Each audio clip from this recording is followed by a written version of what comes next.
ધોરણ 12 સામાન્ય પ્રવાહ અને વિજ્ઞાન પ્રવાહના તમામ મારા પ્રિય વિદ્યાર્થી મિત્રો, આપ સૌને નમો નમઃ. તમે બધા અત્યારે એક પછી એક પાઠ દરેક વિષયના તૈયાર કરવા માંડ્યા હશો. ત્યારે આપણા વિષય સંસ્કૃતને લાગે વળગે છે ત્યાં સુધી આપણે પણ ક્રમશઃ એક પછી એક પાઠ સમજતા જઈએ છીએ. જેમ જેમ પાઠ સમજતા જઈએ તેમ તેમ તમારે સ્વાધ્યાયમાં આપેલા એના સંસ્કૃત પ્રશ્નો, ગુજરાતી પ્રશ્નો, સંદર્ભ સમજૂતી, સમીક્ષાત્મક નોંધ કે વિવરણાત્મક નોંધ આ બધું જ તૈયાર કરવા માંડજો, જેથી કરીને ગમે ત્યારે કોઈ સમય આવે પરીક્ષાનો કે કોઈ ટેસ્ટનો, ત્યારે આપણી પાસે એ વાંચવા માટે ઘણું બધું ભેગું ન થઈ જાય. બધું જ આપણી પાસે તૈયાર હોવું જોઈએ. આજે તમે તમારી સ્ક્રીન ઉપર જોઈ શકો છો, આજે આપણે 12મો પાઠ લેવાનો છે, ગદ્ય પાઠ, અને એ પાઠનું નામ છે કંકણસ્ય તુ લોભેન.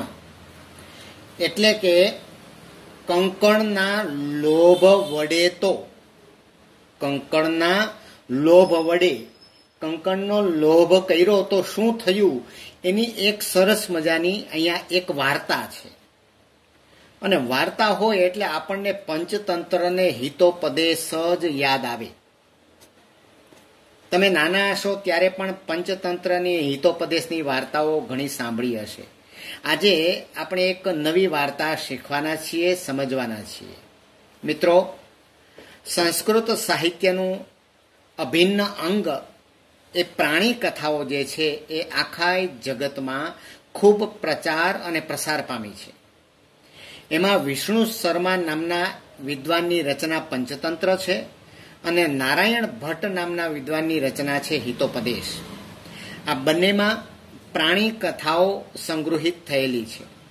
આ કથાઓમાં, વાર્તાઓમાં ભરપૂર મનોરંજન મળે છે અને સાથે સાથે વાચકને ચતુરાઈ આવે, બોધ પ્રાપ્ત થાય એવા પ્રકારનું સરસ કથા વસ્તુ નિરૂપવામાં આવ્યું છે.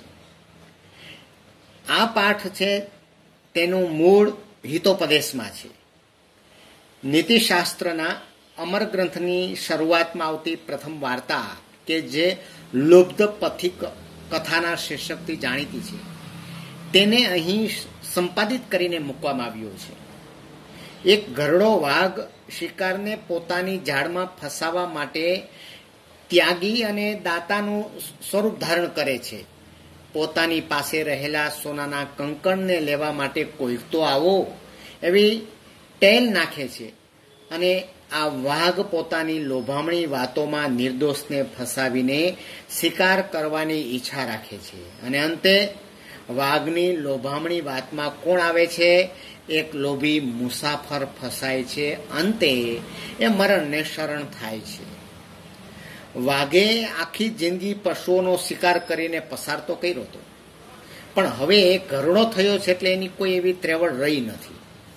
તેથી આ કળાનો લોભ આપીને શિકાર કરવાનું વિચારે છે.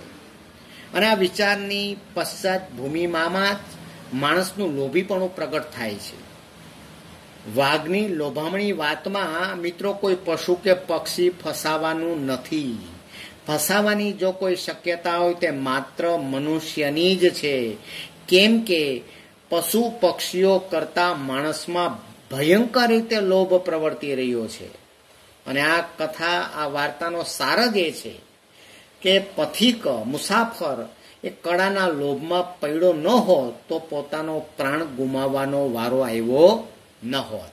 આ આપણે એમની પૂર્વ ભૂમિકા જોઈ. પૂર્વ ભૂમિકા જોયા પછી મારે એક આપને સૂચના આપવી છે દરેક વિદ્યાર્થીઓને, કે સ્વાધ્યાયમાં ટિપ્પણી આપેલી છે. એ ટિપ્પણીમાં રહેલા બધા શબ્દોના અર્થ બરાબર વાંચી લ્યો, સમજી લ્યો અને યાદ રહે તો યાદ રાખવાનો પ્રયત્ન કરી લ્યો.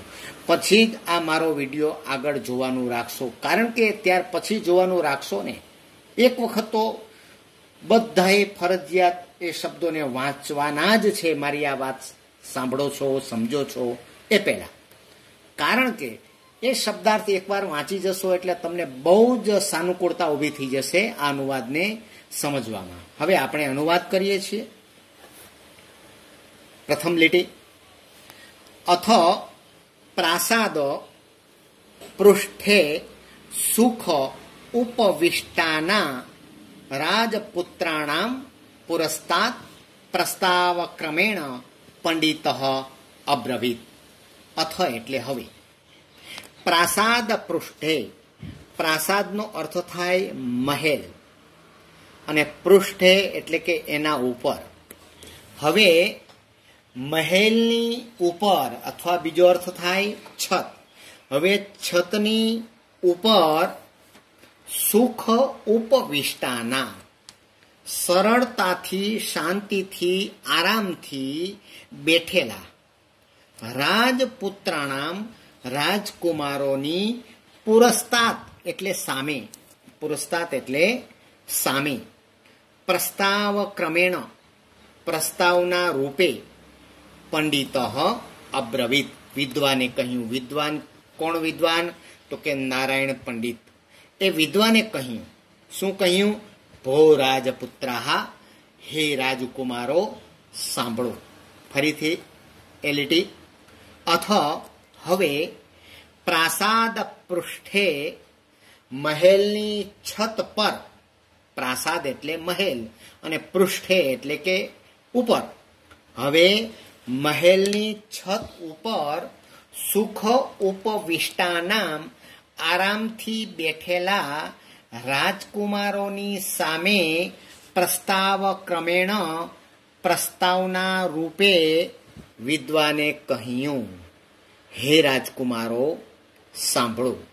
શું સંભળાવે છે રાજકુમારને? જુઓ, બહુ જાણીતો આ શ્લોક છે સુભાષિતનો. કાવ્યશાસ્ત્ર વિનોદેન કાલો ગચ્છતિ ધીમતાં વ્યસનેન તુ મૂર્ખાણાં નિદ્રયા કલહેન વા. ધીમતામ, જો પહેલી લીટીનો છેલ્લો શબ્દ. ધીમતામ એટલે બુદ્ધિશાળી. બુદ્ધિશાળી. કાલહ એટલે પોતાનો સમય. કાલહ એટલે પોતાનો સમય. ગચ્છતિ એટલે પસાર કરે છે. શું વિદ્વાનો પોતાનો સમય પસાર કરે છે? કેવી રીતે પસાર કરે છે? 3 શબ્દો આપ્યા છે. કાવ્ય શાસ્ત્ર વિનોદેન. કાવ્ય શાસ્ત્રના વિનોદમાં, વિનોદમાં એટલે આનંદમાં, ચર્ચામાં, વાંચવામાં. કાવ્ય અને શાસ્ત્રના વિનોદમાં પસાર કરે છે. કાલહ ગચ્છતિ એટલે પસાર કરે છે. કોણ? ધીમતામ બુદ્ધિશાળી. જ્યારે મૂર્ખાણામ, મૂર્ખાઓ, કાલહ આપણે લેવાનું છે પોતાનો સમય, ગચ્છતિ પણ લેવાનું છે, પોતાનો સમય પસાર કરે છે. શેમાં? તો કે વ્યસને ન, વ્યસનમાં, નિદ્રયા હુવામાં, ઊંઘ કરવામાં, અને કલહે ન અને ઝઘડો કરવામાં પસાર કરે છે. બહુ સરસ સુભાષિત છે. બુદ્ધિશાળી પોતાનો સમય શેમાં પસાર કરે છે? કાવ્ય શાસ્ત્રના વિનોદમાં. જ્યારે મૂર્ખાઓ પોતાનો સમય તો કે નવરા પડ્યા નથી ને વ્યસન કર્યું નથી કે લે લાવ તારી પાસે શું છે. બીજું તો કે સુવામાં, એને તો બસ સુવું છે. અને બીજું ઝઘડવામાં, કોઈની સાથે ઝઘડો કરે. કોણ ઝઘડો કરે? તો કે મૂર્ખાઓ, કારણ કે એને તો ટાઈમ પાસ કરવો છે. હવે એકવાર અનુવાદ કરું છું, બહુ સરળ છે. બુદ્ધિશાળી પોતાનો સમય કાવ્ય શાસ્ત્ર વિનોદમાં પસાર કરે છે, જ્યારે મૂર્ખાઓ પોતાનો સમય વ્યસનમાં, ઊંઘવામાં અને ઝઘડવામાં કરે છે. હવે એક લીટી અને 2 શ્લોકનો સાથે અનુવાદ કરું છું, એટલે પછી આપણે અનુવાદ કરવાનો રહે નહીં. હવે મહેલની છત પર આરામથી બેઠેલા રાજકુમારોની સામે પ્રસ્તાવના રૂપે વિદ્વાને કહ્યું, હે રાજકુમારો સાંભળો. બુદ્ધિશાળી પોતાનો સમય કાવ્ય શાસ્ત્ર વિનોદમાં પસાર કરે છે, જ્યારે મૂર્ખાઓ પોતાનો સમય વ્યસનમાં, ઊંઘવામાં અને ઝઘડવામાં કરે છે. આગળ હવે જોઈએ. તદ તો ભવતામ વિનોદાય, તમારા મનોરંજન માટે, વિનોદ એટલે આનંદ, મનોરંજન માટે કાક કુર્મ આદિનામ, કાક એટલે કાગડો, એ તમને ખબર છે ને, કુર્મ એટલે કાચબો, કુર્મનો અર્થ શું થાય? કાચબો વગેરેની વિચિત્રામ કથામ, અદ્ભુત કથા કથયિષ્યામિ, કહીશ, અદ્ભુત કથા હું કહીશ. તો તમારા મનોરંજન માટે કાગડો અને કાચબાની અદ્ભુત કથા કહીશ. રાજપુત્રે ઉક્તમ, રાજકુમારોએ કહ્યું. આર્યો શ્રીમાન કથયતુ, કહો, કથયતુ એટલે કહો. પંડિત ઉવાચ, વિદ્વાન બોલ્યા. શૃણુત યુયોમ, તમે સાંભળો. સંપ્રતિ, અત્યારે. મિત્ર લાભ પ્રસ્તુયતે, મિત્ર લાભ પ્રસ્તુત છે એટલે કે મિત્ર લાભનું પ્રકરણ રજૂ કરું છું, એમાંની એક વાર્તા રજૂ કરું છું. મિત્ર લાભ પ્રસ્તુત છે. તત્ર, તેમાં. યમ પ્રથમા કથા, તેમાં આ પહેલી વાર્તા છે, પ્રથમ વાર્તા છે. બહુ સરળ છે ભાષા શૈલી, પંચતંત્ર હોય કે હિતોપદેશ હોય, તમે તરત જ તમને આવડી જશે. ફરી એક વખત એનો અનુવાદ. તો ભવતામ વિનોદાય, તો તમારા મનોરંજન માટે કાક કુર્મ આદિના, કાગડા અને કાચબા વગેરેની વિચિત્રામ કથામ, અદ્ભુત કથા કથયિષ્યામિ, કહીશ. રાજપુત્રે ઉક્તમ, રાજકુમારોએ કહ્યું. શ્રીમાન કહો. વિદ્વાન બોલ્યા. તમે સાંભળો. સંપ્રતિ, અત્યારે. મિત્રલાભ પ્રસ્તુયતે, મિત્રલાભ પ્રસ્તુત છે, તેમાં આ પ્રથમ વાર્તા છે. હવે વાર્તા સીધી નથી કહેતા કે જંગલ હતું, એમાં એક આવો વૃદ્ધ અથવા તો ગરડો વાઘ રહેતો હતો, આવું કશું નથી કહેતા. પણ જો કેવી રીતે શ્લોક મૂકીને શરૂઆત કરે છે, કે છે. કંકણસ્ય તુ લોભેન મગ્નઃ પંકે સુદુસ્તરે, વૃદ્ધ વ્યાઘ્રેણ સંપ્રાપ્ત પથિક સંવૃતો યથા. હવે શરૂઆત કરીએ આપણા અનુવાદમાં. યથા ત્યાંથી લેવાનો, પેલો શબ્દ એ લેશું યથા, જેમ. જેમ કંકણસ્ય તુ લોભેન, કંકણના લોભથી, જેમ કંકણના લોભથી, સુદુસ્તરે, છેલ્લો શબ્દ, સુદુસ્તરે એટલે મુશ્કેલીથી બહાર આવી શકાય એવા, પંકે કાદવમાં, મગ્ન ડૂબેલો, મગ્ન એટલે ડૂબેલો, ત્યાં અલ્પિરામ આવશે, બરાબર છે. જો ફરીથી એટલું. જેમ કંકણના લોભથી, કંકણસ્ય તુ લોભેન, કંકણના લોભથી, સુદુસ્તરે મુશ્કેલીથી બહાર આવી શકાય તેવા, એ શબ્દ યાદ રાખજો, અઘરો છે. સુદુસ્તરે મુશ્કેલીથી બહાર આવી શકાય તેવા, પંકે એટલે કાદવમાં, અને મગ્ન એટલે ડૂબેલો, મગ્ન એટલે ડૂબેલો. કોણ? હવે નીચે જુઓ. વૃદ્ધ વાઘને, વૃદ્ધ વ્યાઘ્રેણ એટલે વૃદ્ધ વાઘને, સંપ્રાપ્ત, પ્રાપ્ત થયેલો, મળેલો. કોણ? મુસાફર, પથિક, મુસાફર. સંમૃત, મૃત્યુ પામ્યો, એ મુસાફર મૃત્યુ પામ્યો. જેમ મુસાફર મૃત્યુ પામ્યો. કોને મળ્યો? તો કે વૃદ્ધ વાઘને મળ્યો. શું કામે મળ્યો? તો કે લોભને કારણે એ કાદવમાં ખૂપી ગયો. આવી વાત કરે છે, સીધી વાર્તા નથી કહેતા. શું કામે નથી કહેતા? આ શ્લોક પછી તમને તરત જ ખ્યાલ આવી જશે કે શું કામે એણે સીધી વાર્તાની શરૂઆત નથી કરી. ફરીથી એ શ્લોકનો અનુવાદ કરું છું. યથા એટલે જેમ, કંકણસ્ય તુ લોભેન, શ્લોક ઉપર જ બધા ધ્યાન રાખજો. કંકણસ્ય તુ લોભેન એટલે કંકણના લોભથી, સુદુસ્તરે એટલે મુશ્કેલીથી બહાર આવી શકાય એવા, પંકે કાદવમાં, મગ્ન ડૂબેલો, ત્યાં અલ્પિરામ. આ કોનું વિશેષણ છે? તો કે વાઘનું છે, નહીં, આ મુસાફરનું છે. બીજું વિશેષણ આવે છે એનું. વૃદ્ધ વાઘને પ્રાપ્ત થયેલો. કોણ? મુસાફર. મુસાફરના બે વિશેષણ આવ્યા. એ મુસાફર સમૃત, મૃત્યુ પામ્યો. પહેલાની જેમ જ ફરી એકવાર આપણે સીધો અનુવાદ કરું છું. સીધો અનુવાદ કરું ત્યારે તમારે બરાબર ધ્યાન આપવાનું છે કે એ જ શબ્દ ઉપર ગુજરાતી હું બોલતો જઈશ. તદ તો તમારા મનોરંજન માટે કાગડા અને કાચબા વગેરેની અદ્ભુત કથા હું કહીશ. રાજકુમારોએ કહ્યું, શ્રીમાન કહો. વિદ્વાન બોલ્યા, તમે સાંભળો. અત્યારે મિત્ર લાભ પ્રસ્તુત છે, તેમાં આ પ્રથમ વાર્તા છે. હવે શ્લોક.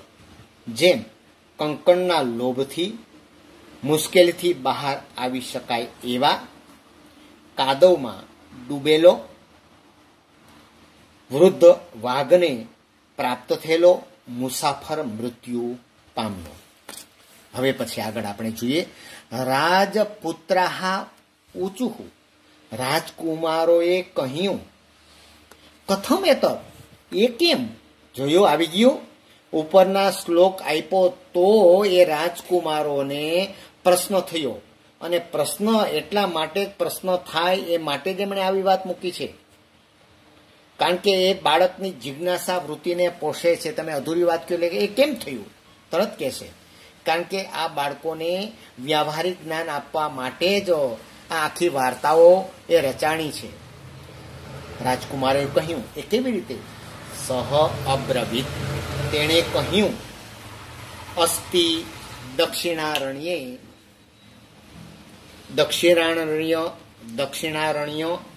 નામના વનમાં, આમ તો દક્ષિણ અને અરણ્ય એક વનનું નામ છે, જેમ દંડકારણ્ય હોય એવી રીતે આ વનનું નામ છે, પણ આપણે એક વન તરીકેનો પાછો ઉલ્લેખ કરીશું. દ્વિરુક્તિ થશે પણ અનુવાદ કરવામાં આપણે સરળતા રહેશે.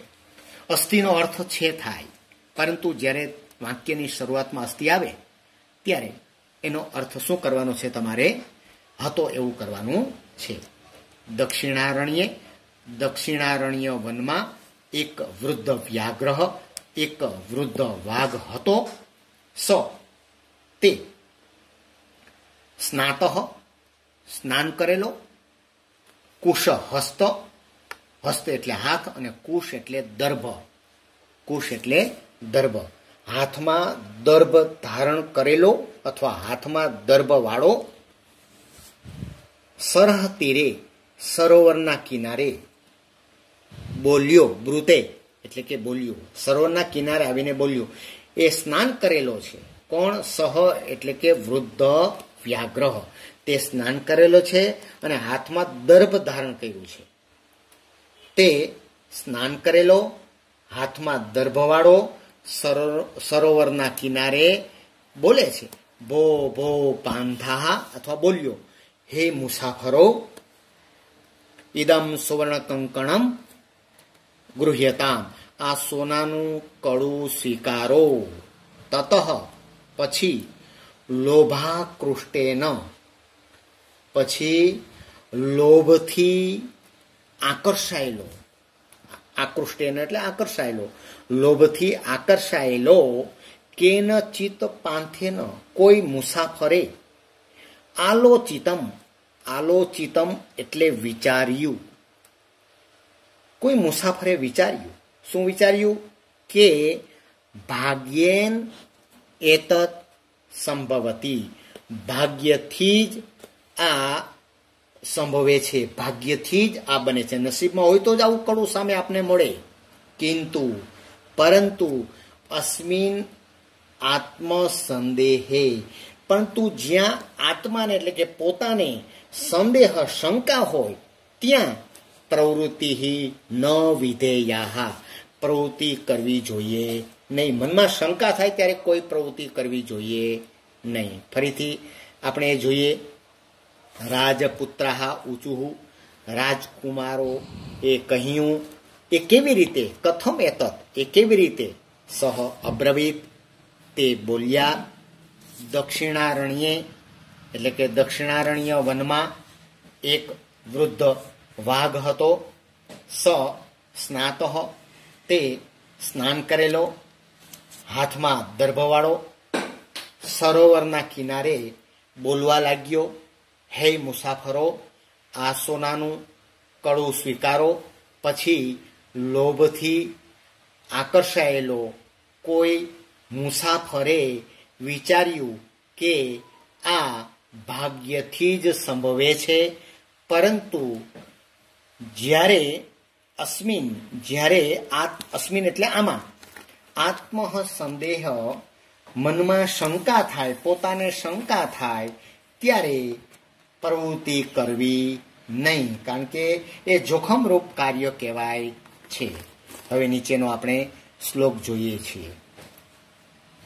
અનિષ્ટાત આપણે ગાઈએ છીએ દર વખતે.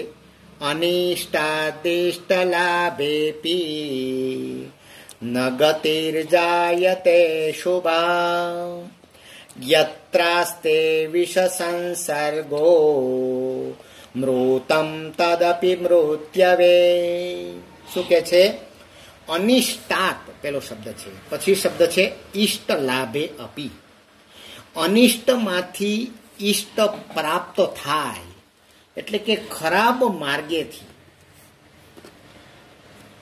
ખરાબ હેતુએથી, ખરાબ દિશાએથી આપણને સારી વસ્તુ પ્રાપ્ત થાય, સારું ફળ મળે કદાચ, તો પણ ગતિ જાયતે શુભાન, ત્યાં શુભ ગતિ થતી નથી, એનું લાંબા ગાળે પરિણામ સારું આવતું નથી, અનિષ્ટ જ ઉપજાવે છે. હા, શરૂઆતમાં સારું લાગે. આગળ કે છે યત્ર જેમાં વિષ સંસર્ગ, વિષ એટલે ઝેર, જેમાં વિષનો સ્પર્શ થયો હોય એવું અમૃત પણ, અમૃતમ અપી અમૃત પણ મૃત્યવે મૃત્યુને માટે કારણરૂપ છે.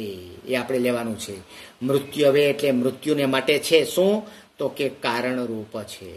વિષ હોય એ કદાચ થોડોક સ્પર્શ અમૃતને થઈ ગયો તો પણ એ મૃત્યુ આવે ને આવે જ, કારણ કે એનો સંસ્પર્શ એવો પ્રકારનો થયો છે. ફરીથી આ શ્લોકનો અનુવાદ. અનિષ્ટાત, અનિષ્ટમાંથી ઈષ્ટનો પ્રાપ્તિ થાય, લાભ એટલે પ્રાપ્તિ થવી અથવા લાભ થવો. અનિષ્ટમાંથી ઈષ્ટની પ્રાપ્તિ થાય તો પણ ગતિ જાયતે શુભાન, તો પણ શુભ ગતિ થતી નથી. યત્ર એટલે જેમાં વિષ સંસર્ગ, વિષનો સ્પર્શ થયો હોય એવું અમૃત પણ મૃત્યુને માટે કારણરૂપ છે. એટલે શ્લોકનો અનુવાદ. અનિષ્ટમાંથી ઈષ્ટની પ્રાપ્તિ થાય તો પણ શુભ ગતિ થતી નથી, જેમાં વિષનો સ્પર્શ ન થયો હોય, વિષનો સ્પર્શ થયો હોય તેવું અમૃત પણ મૃત્યુને માટે કારણરૂપ છે. હવે આપણે ઉપરનો પરિચ્છેદ અને આ શ્લોક બંનેનો સીધો જ હું અનુવાદ કરું છું. બરાબર ધ્યાન આપજો. રાજકુમારોએ કહ્યું. એ કેવી રીતે? તેણે કહ્યું, દક્ષિણારણ્ય વનમાં એક વૃદ્ધ વાઘ હતો. તે સ્નાન કરેલો, હાથમાં દર્ભવાળો, સરોવરના કિનારે બોલવા લાગ્યો, અરે ઓ મુસાફરો, આ સોનાનું કડું સ્વીકારો. પછી લોભથી આકર્ષાયેલો કોઈ મુસાફરે મનમાં વિચાર્યું કે આ ભાગ્યથી જ સંભવી શકે છે, પરંતુ જ્યાં મનમાં શંકા થાય ત્યાં પ્રવૃત્તિ કરવી જોઈએ નહીં. કેમ કે પછી શ્લોકનો અનુવાદ. અનિષ્ટમાંથી એટલે કે અનિષ્ટ વસ્તુમાંથી ઈષ્ટ વસ્તુની પ્રાપ્તિ થાય તો પણ શુભ ગતિ થતી નથી. જ્યાં અથવા તો યત્ર એટલે કે જ્યાં, પણ અહીંયા આપણે જેમાં લેવાનું, જેમાં વિષનો સ્પર્શ થયો હોય તેવું અમૃત પણ મૃત્યુને માટે કારણરૂપ હોય છે. મિત્રો, આપણે કંકણસ્ય તુ લોભેન ગદ્યપાઠ 12 નો અનુવાદ, અડધા ખંડનો અનુવાદ આપણે કર્યો. હવે બાકીનો જે શેષ ગદ્ય પાઠ છે એને આપણે કંકણસ્ય તુ લોભેન ના ખંડ 2માં આપણે સમજવાનો પ્રયત્ન કરીશું. ત્યાં સુધી આપ સૌને નમસ્કાર.